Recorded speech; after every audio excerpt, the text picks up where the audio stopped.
Hello दोस्तों, कैसे हैं आप सब? आप सभी का हमारे YouTube channel secret of success में स्वागत है दोस्तों। यह वीडियो खास तौर पर होने वाली दिल्ली पुलिस की जो भी वैकेंसीज निकली हुई है, कांस्टेबल ड्राइवर की, एग्जीक्यूटिव की और हेड कांस्टेबल मिनिस्ट्रियल की, हेड कांस्टेबल एडब्ल्यूओ और टीपीओ, ठीक है दोस्तों, उनके बारे में जो भी अभी फिलहाल में उनकी एग्जाम डेट आई है उनके बारे में डिटेल में बताऊंगा आपको। और जो उनका सिलेबस है उनको आपको उनमें से आपने क्या क्या प्रिपरेशन की है और उस प्रिपरेशन में आपकी क्या कमियां हैं और क्या कमियां नहीं है, उन सब चीजों के बारे में बारीकी से बात करूंगा आपके लिए। तो दोस्तों बने रहिएगा वीडियो के अंत तक और वीडियो को लास्ट तक देखना। वीडियो अच्छी लगे तो वीडियो को लाइक करना, दोस्तों में अपने दोस्तों में शेयर करना, और अगर चैनल पे नए हैं तो चैनल को सब्सक्राइब जरूर कर देना दोस्तों। तो चलिए बिना वीडियो को देरी करते हुए हम वीडियो को शुरू करते हैं और देखते हैं इस वीडियो के माध्यम से आपको क्या क्या फायदा होने वाला है। वीडियो को अंत तक जरूर देना दोस्तों, ठीक है। तो चलिए बात सबसे पहले हम बात करते हैं कांस्टेबल ड्राइवर की। कांस्टेबल ड्राइवर में देखो आपकी जो टोटल पोस्ट 737 पोस्ट थी दिल्ली पुलिस कांस्टेबल ड्राइवर की। देखो दिल्ली पुलिस ने, पहली बात तो ये है कि दिल्ली पुलिस ने जितने भी दिल्ली पुलिस में वैकेंसीज, ओपन वैकेंसीज होती हैं वो सारी एक साथ 2025 में निकली हैं। अब की बार यही कोई साल ऐसा है जिसमें सारी वैकेंसी ड्राइवर की भी, कांस्टेबल की, हेड कांस्टेबल मिनिस्ट्री की भी, एडब्ल्यू टीपी की भी और एसएससी सीपीओ की भी वैकेंसीज 2025 में आपको देखने को मिली है, ठीक है दोस्तों। तो सबसे पहले बात करूंगा, हम बात करेंगे ड्राइवर, कांस्टेबल ड्राइवर की जो वैकेंसीज है 737 वैकेंसीज हैं। तो इसमें देखो आपका जो एग्जाम डेट आई है वो 16 और 17, 2 दिन के लिए, 2 दिन इनकी एग्जाम होगी। 16 और 17 दिसंबर को 2 दिन में एग्जाम कांस्टेबल ड्राइवर की एग्जाम करवा ली जाएगी, कंडक्ट होगी, ठीक है। उसमें जो सिलेबस है वो क्या है, सिलेबस ये आपके सामने जो सिलेबस है ये है। इसमें टोटली 100 क्वेश्चन है और 100 नंबर का पेपर होगा। 1/4 नेगेटिव मार्किंग होगी और उसके अंदर 90 मिनट का आपको टाइम दिया जाएगा, ठीक है। उसके बाद मैं बात करता हूँ दोस्तों आपके लिए इसमें सिलेबस क्या क्या है वो बात करूंगा मैं, ठीक है। जनरल अवेयरनेस और जीके आएगी, अब 20-20 नंबर, 20 क्वेश्चन 20 नंबर के आएंगे। जनरल इंटेलिजेंस आएगी 20 क्वेश्चन 20 नंबर की। न्यूमेरिकल एबिलिटी आएगी 10 क्वेश्चन 10 नंबर के। और ड्राइवर से रिलेटेड जो भी क्वेश्चन हैं आपके वो 50 क्वेश्चन आएंगे 50 नंबर के। तो सबसे ज्यादा इसमें मोस्ट इंपॉर्टेंट जो सब्जेक्ट है वो है आपका ड्राइवर रिलेटेड 50 क्वेश्चन 50 नंबर के। तो इसको आप कंटेस्ट जो भी ड्राइवर की एग्जाम देगा वो 50, ये ड्राइवर से रिलेटेड जो भी है जैसे कि मैकेनिकल से संबंधित, पेट्रोल से संबंधित जो भी जितना भी सिस्टम है उसके बारे में, जितना भी सिलेबस है ड्राइवर रिलेटेड वो सारा पूछा जाएगा। 50 क्वेश्चन आएंगे 50 नंबर के। उसके बाद आप ध्यान दे सकते हैं तो जनरल इंटेलिजेंस पर और अवेयरनेस और अवेयरनेस जीके पे ध्यान दे सकते हैं। अगर इन 90 क्वेश्चन 90 नंबरों में से आपने अगर 60 या 70 नंबर भी ले लेते हैं तो आपका सिलेक्शन होने का चांसेस बढ़ जाता है, ठीक है दोस्तों। उसके बाद बात करूंगा मैं आपको कांस्टेबल की। जो कांस्टेबल एग्जीक्यूटिव है उनके बारे में बात करूंगा। तो कांस्टेबल एग्जीक्यूटिव में 7,567 पोस्ट है। पहले ये कम थी, अब फिर ये पोस्टें बढ़ा दी गई हैं, ठीक है। 7,565 पोस्टें हैं। तो इसमें आपको इसकी एग्जाम जैसे ही ड्राइवर की एग्जाम खत्म होगी 17 को, उसके बाद 18 को एग्जीक्यूटिव की एग्जाम 19 सेंटरों पे आपको देखने को मिलेगी, ठीक है। तो 18 दिसंबर से चालू होगी और 6 जनवरी को 2026 को ये एग्जाम चलेगी, ठीक है। मैक्सिमम 18 दिन की एग्जाम होगी, ठीक है। तो इसमें क्या क्या आपको देखने को मिलेगा, जनरल जनरल नॉलेज और करंट अफेयर 50 क्वेश्चन 50 नंबर के। देखो ये सिलेबस एज पहले भी था और आज भी यही सिलेबस है, ठीक है। इसमें कोई परिवर्तन नहीं किया गया है, ठीक है। तो 50 क्वेश्चन 50 नंबर को जनरल नॉलेज और करंट अफेयर्स को आप लोगों को देखने को मिलेगा। सबसे मोस्ट जो टॉपिक है एग्जीक्यूटिव का ये ही है। इसमें से जो भी अच्छा स्कोर करता है वो पास होता है, वो मेरिट तक पहुंचता है, ठीक है दोस्तों। उसके बाद रीजनिंग है। रीजनिंग 25 क्वेश्चन 25 नंबर के हैं। न्यूमेरिकल एबिलिटी है 15 क्वेश्चन 15 नंबर के। कंप्यूटर का है जो 10 क्वेश्चन 10 नंबर के। अब ये कंप्यूटर भी आने लग गया है, पहले कंप्यूटर नहीं आता था, ठीक है। तो ये कंप्यूटर का है 10 क्वेश्चन 10 नंबर का, ठीक है।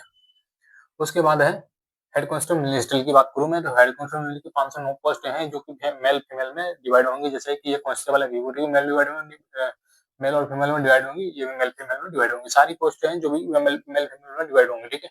उसके बाद बात करूं हेड कांस्टेबल मिलिट्री की 509 पोस्ट हैं जो कि इसकी एग्जाम डेट कब आई है, जैसे ही कांस्टेबल एग्जीक्यूटिव की जो एग्जाम खत्म होगी 6 तारीख को, उसी के बाद 7 तारीख से 12 तारीख तक कितने दिन के लिए, 6 दिन के लिए ना, 7 से 12 तक के 6 दिन, 5 दिन के लिए, सॉरी 5 दिन के लिए ये एग्जाम कंडक्ट करवाई जाएगी उन्हीं एग्जाम सेंटरों पे जिन पे एग्जीक्यूटिव की होगी, ठीक है। एग्जीक्यूटिव और ड्राइवर की एग्जाम निपटेगी उन्हीं पे ये करवाई जाएगी। उसमें जनरल अवेयरनेस आएगा 20 क्वेश्चन 20 नंबर की, बेसिक अरिथमेटिक स्किल आएगी 20 क्वेश्चन 20 नंबर की, और जनरल इंटेलिजेंस आएगी 25 क्वेश्चन 25 नंबर के, इंग्लिश आएंगे 25 क्वेश्चन 25 नंबर के, कंप्यूटर 10 क्वेश्चन 10 नंबर के। ये कंप्यूटर का जो भी सब्जेक्ट है ये 10 क्वेश्चन 10 नंबर के ही आते हैं, ये कहीं भी एग्जाम में आएंगे 10 क्वेश्चन 10 नंबर के आएंगे, ठीक है।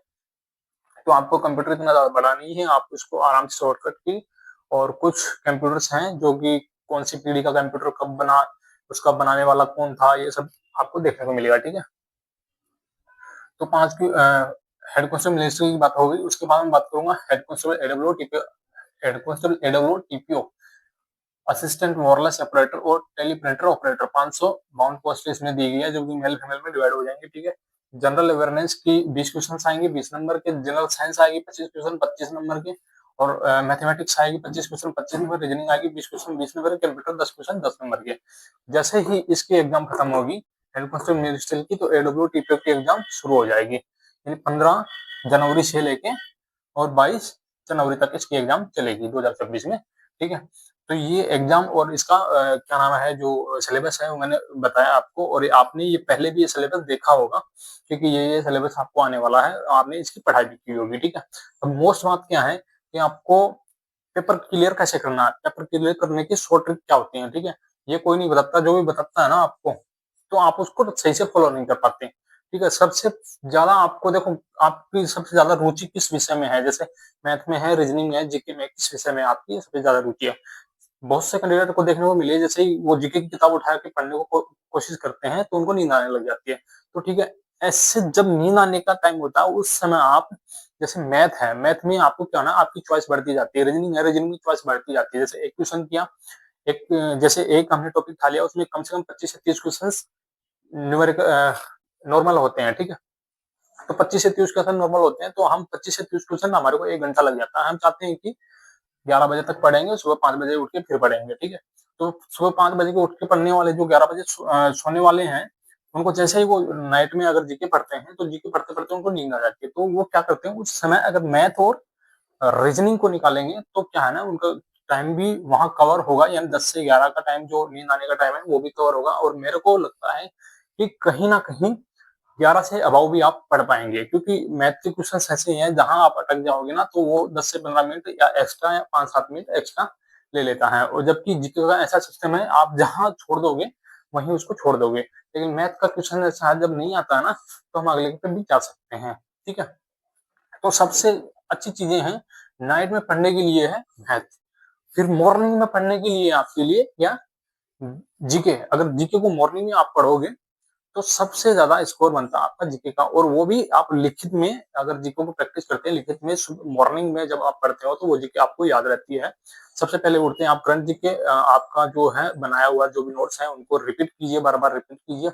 मॉक टेस्ट जितने भी लगाए हैं आपने, कोई भी दिक्कत नहीं है, जितने भी लगा लिए अच्छी बात है, और 1-2 मॉक टेस्ट और लगा लिए, आपके एग्जाम नजदीक आ गई। कुछ छूट गया है, जैसे करंट जीके का कुछ छूट गया है, संस्कृति से संबंधित बहुत से क्वेश्चन आते हैं, हमारे कल्चर से संबंधित क्वेश्चन जो आते हैं उनको आप बार बार रिपीट कीजिए। उनमें कौन क्या वादक है, कौन क्या नर्तक है, ये सब चीजें, आप किसको क्या संस्कृति से संबंधित अवार्ड मिले, खेल से संबंधित, ये सब चीजें आप बारीकी से, और ऐसे मोस्ट जो पॉपुलर जो अभी साइट साइट है जहाँ कुछ ऐसा चर्चित विषय रहा है, उसको भी आप बारीकी से अच्छे से पढ़ लीजिए, क्योंकि करंट में ये सारे अधिकतर क्वेश्चन पूछने को आपको दिख रहा था। हिस्ट्री में बहुत से क्वेश्चन कम हो गए हैं, अब हिस्ट्री में इतने क्वेश्चन नहीं आते जितने की करंट अफेयर्स में और जनरल नॉलेज में से ज्यादा क्वेश्चन आपको देखने को मिलते हैं, ठीक है। तो आपको सबसे बेस्ट ट्रिक आपकी यही है कि जिसमें जैसे कि कांस्टेबल एग्जीक्यूटिव में 50 नंबर का जनरल अवेयरनेस, जनरल नॉलेज और करंट अफेयर्स है, तो जनरल नॉलेज करंट अफेयर्स में आप सबसे ज्यादा मोस्ट पॉपुलर इसी पे ध्यान देना आपको, कि हमें सबसे ज्यादा नंबर कहाँ से बटोरने हैं, जनरल अवेयरनेस और करंट अफेयर में, ठीक है। उसके बाद रीजनिंग में अधिकतर सभी का स्कोर सेम सा रहता है, कोई दो चार नंबर ऊपर नीचे सभी के होते हैं, ठीक है। तो रीजनिंग में भी आपको नंबर अच्छे से लेने हैं, जैसे 25 नंबर का, तो आपको 22 या 23 नंबर तो लेने ही लेने हैं, यहाँ से छोड़ने नहीं है यहाँ पे, ठीक है। उसके बाद आपको मैथ है, मैथ में आप अगर 10 नंबर भी ले लोगे चलेगा, अच्छे से चलेगा 10 नंबर में, क्योंकि मैथ में बहुत सारा टाइम लग जाता है, कई बार एक क्वेश्चन के पीछे पीछे हम टाइम खराब कर देते हैं, ठीक है। तो 10 नंबर क्वेश्चन भी आप ले लोगे, अगर इसमें से आप 35 नंबर ले रहे हो, इसमें से आप 20 नंबर ले रहे हो, इसमें से आप 10 नंबर ले रहे हो, तो 20 और 30, ठीक है। कितने नंबर हो गए 30 और 30 65 नंबर तो यही हो गए, 5 नंबर तो कंप्यूटर में भी लिया होगा, है ना। 70 नंबर हो गए। 70 नंबर पे जहां तक मेरे को ना, आप इस क्या नाम है, फिजिकल के लिए आप अपीयर हो सकते हो 70 नंबर वाले, ठीक है। तो ऐसे आपको नंबर तोड़ तोड़ के नंबर लेने हैं। उसमें ध्यान रखना कि आप जो भी सस्पेंस वाला क्वेश्चन है उसको लास्ट में करना है आपको, ठीक है। लास्ट में कब करना है आपको सस्पेंस वाले क्वेश्चन को? आपको सस्पेंस वाले क्वेश्चन को जब करना है जब आप देख लो कि मैं जितना पेपर कर चुका हूँ उसमें मेरी एक्यूरेसी कितनी है। अगर आपकी एक्यूरेसी 60 से ऊपर ऊपर है तो आपको सस्पेंस वाले क्वेश्चन छोड़ देना है, उसको नहीं करना है। वैसे तो 1/4 है, रिस्क ले सकते हो, लेकिन आप सस्पेंस वाले क्वेश्चंस को जब आपकी एक्यूरेसी हाई जल्दी चली जाती है ना, 60 से ऊपर ऊपर चली जाती है, तो ध्यान रखना है कि आप नेगेटिव मार्किंग में जाने की कोशिश मत करना, क्योंकि आपको 60 से ऊपर जो भी 60 से ऊपर अंक आपको जो भी नंबर ले आते हैं आप पेपर में, तो आपका पास होने का चांसेस बढ़ जाता है। अगर आप जो सस्पेंस वाले क्वेश्चंस हैं उनको करते हैं तो सस्पेंस वाले क्वेश्चंस में आपको नेगेटिव में जाने का डर बना रहता है। तो इसलिए सस्पेंस वाले क्वेश्चंस को आप इतना ज्यादा प्रेफरेंस मत देना। जब देना जब आपका जो एक्यूरेसी है 50 नंबर से नीचे रहती है, तो आप सस्पेंस वाले क्वेश्चंस पे ध्यान देना, ठीक है। क्योंकि ये सस्पेंस में ये चार ऑब्जेक्टिव टाइप के क्वेश्चन सीबीटी एग्जाम में होगी, इसमें 4 ऑब्जेक्टिव टाइप के क्वेश्चन होंगे। उसमें सस्पेंस वाले क्वेश्चन में जब ध्यान देना जब आपकी एक्यूरेसी 50 नंबर से नीचे की हो, ध्यान देना। और लास्ट में एनालाइज करना आपके आपने कितने क्वेश्चन किए, एक्यूरेसी कितनी है और कितने क्वेश्चन आपके रॉन्ग होने के चांसेस हैं, इस चीज का ध्यान देना है, ठीक है। उसके बाद में देखो ड्राइवर की बात करो। ड्राइवर क्या रिलेटेड है, ड्राइवर से रिलेटेड जो भी विषय आते हैं, जैसे उनके गाड़ी से संबंधित उनके बारे में पूछते हैं, ठीक है। गाड़ी के जो भी पुर्जे हैं उनसे संबंधित क्वेश्चन पूछते हैं, यातायात के नियमों से संबंधित क्वेश्चन पूछते हैं। ऐसे बहुत से क्वेश्चंस आएंगे जो ड्राइवर से, तो ड्राइवर सबसे ज्यादा इस विषय पे ड्राइवर रिलेटेड जो भी क्वेश्चंस आएंगे उन पे ध्यान दें। उसके बाद जनरल अवेयरनेस जनरल इंटेलिजेंस पे ध्यान दे सकते हैं वो, ठीक है। तो यहाँ से नंबर बढ़ाने की कोशिश आपकी ज्यादा प्रेफरेंस होनी चाहिए ड्राइवर के लिए, कांस्टेबल ड्राइवर के। उसके बाद मैं बात करूंगा हेड कांस्टेबल मिनिस्ट्री की, ठीक है। हेड कांस्टेबल मिनिस्ट्री की बात करूंगा। देखो इसमें सबसे ज्यादा क्वेश्चन कहाँ, जनरल इंटेलिजेंस और इंग्लिश पे। मिनिस्ट्रियल का जो भी होता है उसका काम यही होता है कि ऑफिस वर्किंग होती है उनकी, ठीक है। ऑफिस वर्किंग होती है तो उनका काम क्या होता है, ज्यादातर जो लेटर्स होते हैं उनको देखना और उनका रिप्लाई बनाना होता है, ठीक है। तो वो इंग्लिश में अधिकतर उनका वर्किंग होता है। तो ध्यान रखना कि ये इंग्लिश उनको आगे भी काम आएगी। और जो इंग्लिश में अच्छा स्कोर करेगा और जनरल इंग्लिश में अच्छा स्कोर होगा 50 नंबर की इन दो विषयों से, वो आपको अवेयरनेस में भी स्कोर दिला देगा और इसमें अर्थमेटिक में भी स्कोर आपको दिलाएगा। कंप्यूटर में तो सभी 5 से 7 नंबर ले पाते हैं, ठीक है। 2-3 छूट जाते हैं किसी ना किसी के, और किसी के रॉन्ग भी हो जाते हैं, ठीक है। तो इसका जो भी आगे का प्रोसेस होता है, जैसे कि टाइपिंग होती है और भी जो होते हैं वो क्वालिफाई होता है, ओनली क्वालिफाई होता है, ठीक है। एडब्ल्यू टीपीओ की बात करूं, एडब्ल्यू टीपीओ में देखो जनरल साइंस आ रही है, अर्थमेटिक्स आ रहा है, ठीक है। ये इनमें से आप नंबर अच्छे से ले सकते हो, क्योंकि 50% तो यही स्कोर कवर कर देते हैं आपको। तो 50% में से आप 40 नंबर भी इनमें दोनों में से ले लोगे तो ठीक है। रीजनिंग तो आपकी वैसे ही सभी की बराबर सी होगी, 18 से 20 नंबर में जो 20 नंबर का रीजनिंग है उसमें से आप 18 नंबर तो लाएंगे। इसमें मुझे पता है सभी 18 नंबर या 17 15 से अबव नंबर लेके आएंगे, ठीक है। तो ये आपका शॉर्ट ट्रिक हो जाता है कि आप कहाँ फोकस कर रहे हैं। जैसे बहुत से कैंडिडेट्स हैं जो अभी मॉक दे रहे हैं, कोई दिक्कत नहीं है। जो मॉक पहले नहीं दिए, मॉक पहले कम दे रखे, वो मॉक दे सकते हैं। लेकिन फिलहाल जो आपका टाइमिंग है ये मॉक देने का नहीं है। ये जो टाइमिंग है आपका 5 से 10 दिन का जो टाइमिंग है आपका, इसमें आप कम से कम मॉक देना। कहने का मतलब मॉक इस टाइप से देना कि पीछे का जो आपका रिवाइज करने का टाइम है, अब ज्यादा से ज्यादा आपका टाइम है वो रिवाइज करने का टाइम है। आप मॉक देने के चक्कर में कहीं ऐसा ना हो जो आपने पढ़ा है उसको भूलते चले जाओ, और मॉक में आप एक्यूरेसी बढ़ाने के चक्कर में, तो मॉक भी आपको उतनी ही देना है इस टाइम के अंदर जितने की आपकी एक्यूरेसी तो बनी रहे, और आपका पीछे का जो आपने नोट्स बनाए हैं जो भी पढ़ा है वो आपको उसको बार बार रिवाइज करके आपको दिमाग में उसको बैठाना है कि हमने क्या क्या पढ़ा है और किस क्वेश्चन से जो विषय है उसमें क्या क्या हमने पढ़ा, और उस पढ़ने से रिलेटेड हमारे दिमाग में कितना याद है और कितना हम उस पर एक्यूरेसी से आंसर दे पाते हैं, ठीक है। इस चीज को ध्यान देना। और जो आपकी 16 दिसंबर से एग्जाम होने का रीजन एक ही है, क्योंकि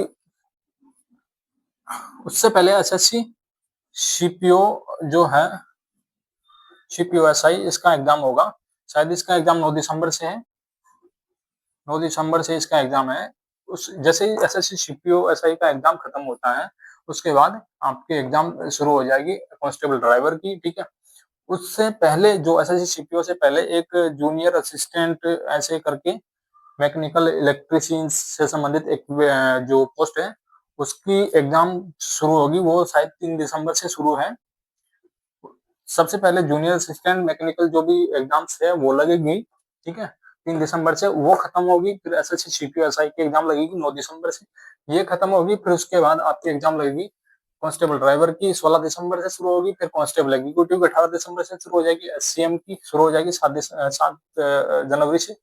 और एडब्ल्यूओ टीपीओ की एग्जाम 15 जनवरी से शुरू हो जाएगी। ये आपकी एग्जाम से संबंधित डिटेल्स है, यानी कि जो दिसंबर का महीना है वो टोटली एग्जाम में जाएगा। 22 जनवरी तक आपकी एग्जाम चलेंगी टोटली ऑल इंडिया में, 22 जनवरी तक, यानी कहने का मतलब 3 दिसंबर से एग्जाम शुरू होके एग्जामों का जो दौर है वो 3 दिसंबर से शुरू होके 22 जनवरी तक आपका चलने वाला है। तो सभी कैंडिडेट्स इसके अंदर काफी प्रिपरेशन कर रहे हैं। कोई ऐसा भी है, देखो ड्राइवर की भी देगा, एग्जीक्यूटिव भी देगा।